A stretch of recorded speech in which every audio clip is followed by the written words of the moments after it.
Start तुमका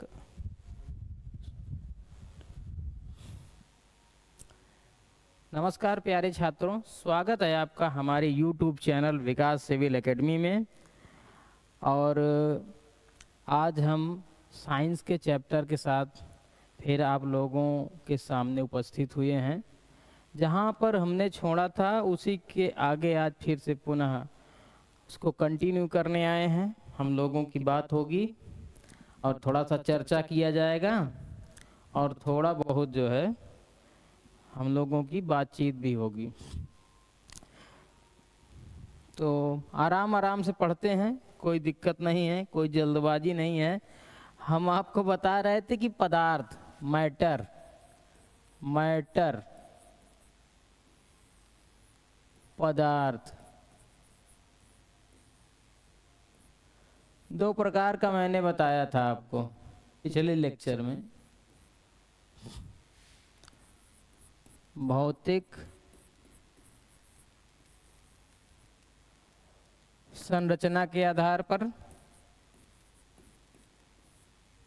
रासायनिक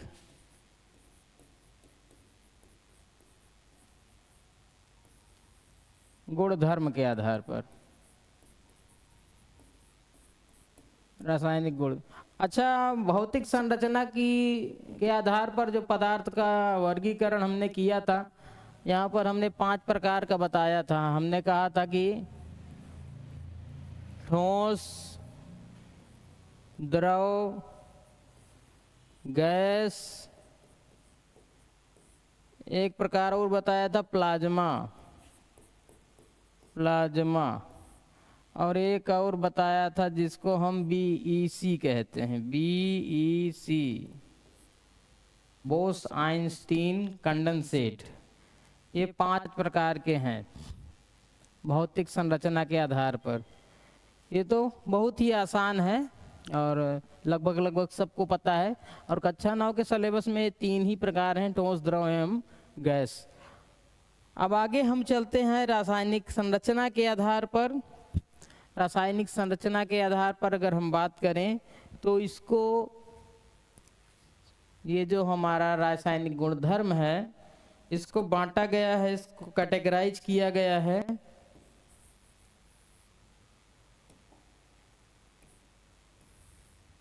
3 भागों में पुनः। और 3 भागों में इसे जो पहला भाग है उसे कहा गया है तत्व, दूसरे को कहा गया है यौगिक और तीसरे को कहा गया है मिश्रण।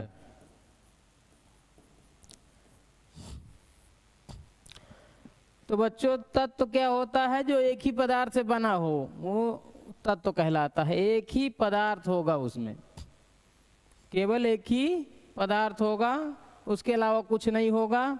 सीधे से समझने वाली बात है, वही होता है तत्व। जैसे हम क्या ले लें, जैसे हम लोहा ले लें, Fe, ये क्या है? तत्व है। ऑक्सीजन ले लें, ये क्या है? तत्व है, ऑक्सीजन। और क्या ले लें? सिलिकॉन ले लें, ये भी क्या है? तत्व है। और सिल्वर ले लें, ये भी हमारा तत्व है। ये सारे तत्व हैं। क्यों? क्योंकि ये एक ही पदार्थ से बने हुए हैं और इसके अलावा और कुछ भी नहीं है। तो जितने भी तत्व हैं बहुत आसानी से पहचान लेंगे। क्यों? क्योंकि उनमें केवल एक ही पदार्थ, वो सारे जितने होते हैं एक ही पदार्थ से बने हुए होते हैं। फिर उसके बाद हम बात करते हैं यौगिक की। ठीक है, अब देखिए यौगिक में क्या होता है। यौगिक में जब 2 या 2 से अधिक तत्व आपस में मिल करके किसी निश्चित अनुपात में एक पदार्थ का निर्माण करते हैं तो उसको हम क्या कहते हैं? यौगिक कहते हैं। अब इसका अनुपात निश्चित होता है, यानी किसी सूत्र से बना हुआ होता है। क्या होता है? किसी सूत्र से बना हुआ होता है। तो ये भी बहुत आसानी से पहचान लेंगे आप। H2O पानी क्या है? एक यौगिक है। क्या है? यौगिक है। पानी यौगिक है। नमक क्या है? NaCl, ये भी क्या है? यौगिक है। सोडियम क्लोराइड यौगिक है। और अगर हम बात करें HNO3, ठीक है, ये भी क्या है? हमारा यौगिक है, क्योंकि निश्चित अनुपात में बना हुआ है। तो ये सारे यौगिक हैं। यौगिक की पहचान क्या है? कि अनुपात निश्चित होगा और किसी न किसी सूत्र में कोई ना कोई उसका सूत्र होगा, तो उसे हम यौगिक कहते हैं। अब देखिए मिश्रण। मिश्रण तो बहुत आसान है। मिश्रण में क्या है? जब दो या दो से अधिक तत्वों को बिना किसी अनुपात के मिला देते हैं। अब जैसे मिश्रण में हम अपना रक्त ले लें, रक्त ले लिए। अब ब्लड में देखिए RBC भी है, WBC भी है, प्लेटलेट्स भी है और अन्य चीज़ें भी हैं, सब कुछ मिला जुला है। तो इसको हम क्या कहेंगे? मिश्रण। उसका कोई निश्चित अनुपात नहीं है। पता चला कि मिस्टर XYZ का RBC जो है घट गया और WBC बढ़ गया, प्लेटलेट कभी बढ़ गया तो कभी घट गया, तो उसका कोई निश्चित अनुपात नहीं होता है। जब निश्चित अनुपात नहीं होता है तो उसको हम क्या कहते हैं? उसको कहते हैं मिश्रण। क्या कहते हैं? मिश्रण। मान लीजिए शरबत बनाते हैं, रूह अफ़ज़ा वगैरह डाल करके, नींबू उम्बू डाल के, चीनी डाल के, बढ़िया अच्छा एक घोल बना के जली विलयन में अगर शरबत बना लेते हैं, और तो शरबत में हम कई चीज़ें मिला देते हैं, अपने स्वादानुसार मिलाते हैं। तो शरबत भी क्या है? एक मिश्रण का प्रकार है। इसको हम आसानी से पहचान सकते हैं। अब देखिए यहाँ पर हम तत्व की बात करें। तत्व में होता क्या है? ये जो तत्व होता है यहाँ पर, तो इसको हम एक के आधार पर, यानी कि केवल एक ही तत्व इसमें होता है, एक ही पदार्थ होता है, तो वो तत्व कहलाता है। लेकिन अब इसको एक प्रकार से और डिवाइड किया गया है। किस प्रकार से डिवाइड किया गया है? इलेक्ट्रिसिटी, यानी जो हमारा विद्युत के आधार पर, विद्युत के आधार पर, विद्युत के आधार पर, जैसे लोहा है, लोहा में अगर हम इलेक्ट्रिसिटी फ्लो करवाते हैं, इसमें हम क्या करते हैं? कोई करंट फ्लो करवाते हैं, तो लोहा में बड़ी आसानी से फ्लो हो जाता है। तो जब लोहा में करंट आसानी से फ्लो हो जाता है तो इसको हम क्या कहते हैं? इसको अंग्रेजी मीडियम वाला बोलता है कंडक्टर। कंडक्टर, बस का कंडक्टर नहीं, जो हिंदी मीडियम वाला जिसको चालक बोलता है, अंग्रेजी मीडियम वाला उसी को क्या कहता है? कंडक्टर कहता है। ठीक है, तो अब ये हो गया कंडक्टर। ठीक, अब देखिए जिस तत्व में आसानी से इलेक्ट्रॉन फ्लो हो जाता है उसे कहते हैं कंडक्टर। लेकिन जिस तत्व में इलेक्ट्रॉन फ्लो नहीं होता, यानी करंट फ्लो नहीं होता, उसको क्या हम कहते हैं? उसको हम कहते हैं bad conductor. Bad conductor Hindi medium वाले बोल देते हैं, लेकिन इंग्लिश मीडियम वाला कहेगा इंसुलेटर। क्या कहेगा? इंसुलेटर। ठीक है, और इसी को कहते हैं चालक।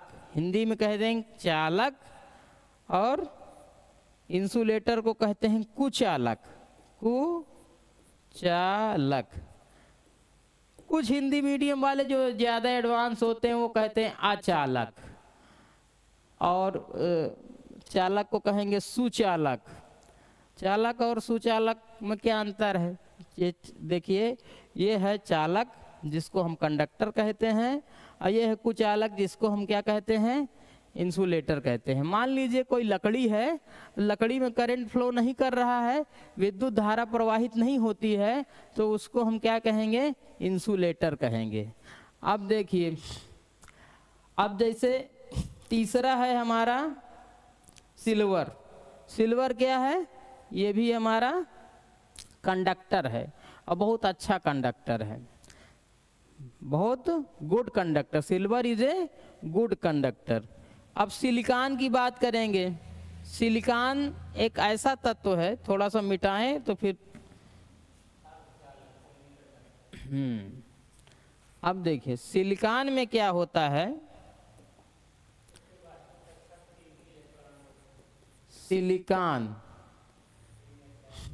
सिलिकॉन में क्या होता है, इसको कहते हैं अर्धचालक।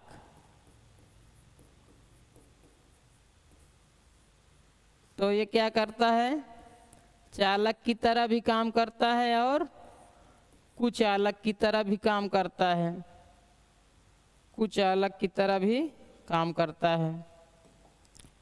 यानी हमारी आवश्यकता के अनुरूप ये काम करता है। जब हम चाहते हैं तो इसको हम कंडक्टर की तरह काम करवाते हैं और जब चाहते हैं तो इंसुलेटर की तरह काम करवाते हैं।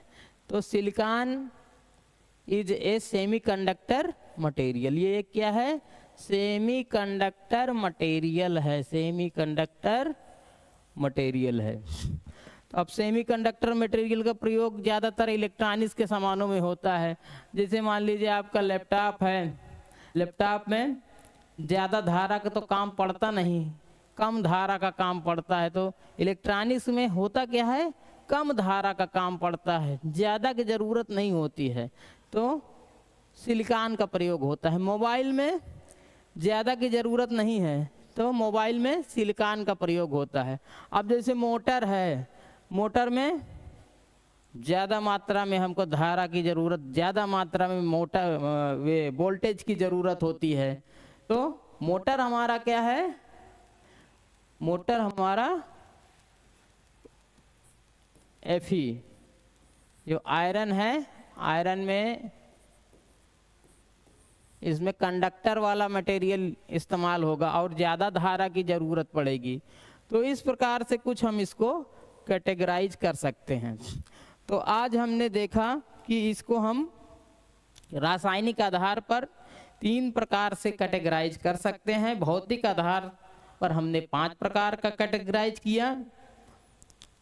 यहीं पर एक सवाल मैं आपसे पूछना चाहता हूं, आप कमेंट में बताइएगा। अगर मैं दही लूं, दही, तो दही जो है तत्व है, यौगिक है कि मिश्रण है, क्या है, दही किसका प्रकार है? इसका उत्तर आप लोग कमेंट में दीजिएगा। मैं अपने लेक्चर का समापन यहीं पर करता हूं। मैं आशा करता हूं कि आप लोग खूब जम के पढ़ाई करते होंगे। अगर पढ़ नहीं रहे होंगे तो मान के चलिए सो रहे होंगे, कुछ और कर रहे होंगे, अपने जीवन को चुस्त व दुरुस्त करने के लिए कुछ न कुछ जो है क्रिया प्रतिक्रिया तो कर ही रहे होंगे। लेकिन मैं यह आशा करता हूं कि आप लोग जो है मजबूती से, जो आपका कक्षा 9 है, ये एक बेसिक है, यहाँ पर अगर आप नहीं चूकेंगे तो ज़्यादा अच्छा होगा। क्यों? क्योंकि लोग कक्षा 9 को या क्लास 9th को कहते हैं कि हाई स्कूल का फर्स्ट ईयर है और इस फर्स्ट ईयर को रेस्ट ईयर बना देते हैं। एक लड़के ने कहा कि first year is the rest year and final year is the fail year. तो ऐसा नहीं होना चाहिए, फर्स्ट ईयर रेस्ट ईयर नहीं होना चाहिए और फाइनल फेलियर नहीं, बल्कि पास ईयर होना चाहिए। इसी कथन के साथ मैं अपने लेक्चर को यहीं विराम देता हूँ। बहुत बहुत धन्यवाद। नमस्कार।